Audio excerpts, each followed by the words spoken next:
Hooray for Hollywood. Listen to me, mister. You're my knight in shining armor. Don't you forget. Oh, hello there.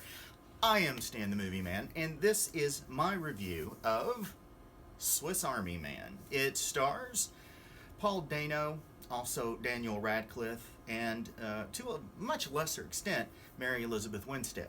It is the story of Hank, played by Paul Dano, who is on this small little island in the middle of the ocean somewhere. We're not exactly sure where. And he is stranded there, has no food, no water, and apparently no method of escape. And he's about to hang himself with what little rope he's been able to cobble together. When he is about to do this, he notices a body on the beach, and he almost accidentally hangs himself, but then he goes to the body and finds that it is a deceased person. He then notices that the corpse is expelling gas, the way humans expel gas, farting. And he accidentally discovers this is kind of a method of propulsion. So he gets on the back of the corpse, and as it expels gas, it moves him through the water like a jet ski, where he winds up on the coast of an inhabited area. He can tell it's inhabited because there's garbage everywhere, but he hasn't found anybody yet. Over the course of his efforts to find someone who can rescue him, he starts to develop a relationship with the corpse that he names Manny, and Manny is played by Daniel Radcliffe. And also, Hank is checking his phone to see if he ever has any signal. And on the front of on the lock screen on the phone is a picture of this woman that he took on the bus. You see, Hank is kind of a sad individual who hasn't had much of a life. His father is a bit of a bully, and his mother died when he was very young, and he's apparently attempted suicide several times. But he was going to run away from it all on a boat, and that's when he got stranded on that island. So he starts developing this relationship with Manny, who suddenly begins to be able to talk, and he has other abilities that end up saving Hank's life on a couple of different occasions. And he begins to try to teach Manny. Hank tries to teach Manny about life because Manny has forgotten everything, and it's kind of how he discovers he hasn't had much of a life himself. This is a bizarre movie.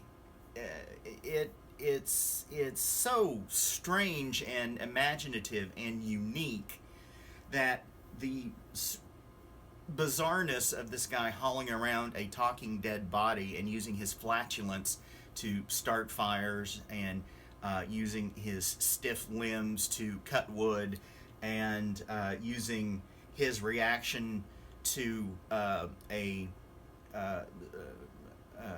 Sports Illustrated swimsuit edition of the magazine to point his way home, and I'm going to leave that one there.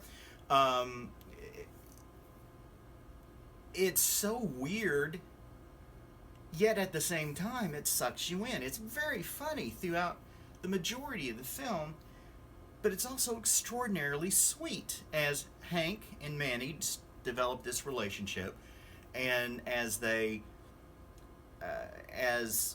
Hank tries to teach Manny, but it turns out Manny is actually teaching him. It's just so weird, and it is unapologetically weird. I thought this maybe was some sort of fantasy, like Hank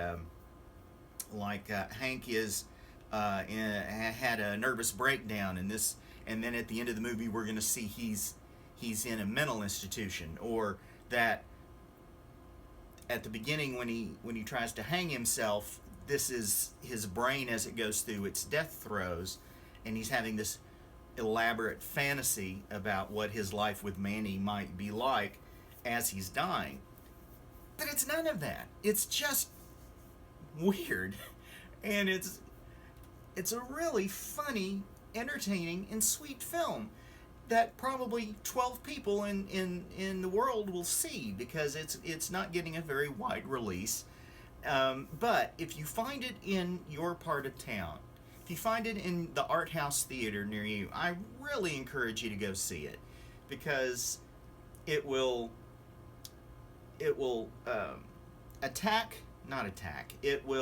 make you question how you view storytelling in movies, because it is not your usual movie in any way, shape, or form, other than that it will be shown on a screen. I really can't recommend Swiss Army Man enough. I'm giving it 5 stars. Go to stanthemovieman.com to read my complete review. Follow me on Twitter at MovieManStan, and you can also send emails to me, stanthemovieman@comcast.net. Till next time, toodles.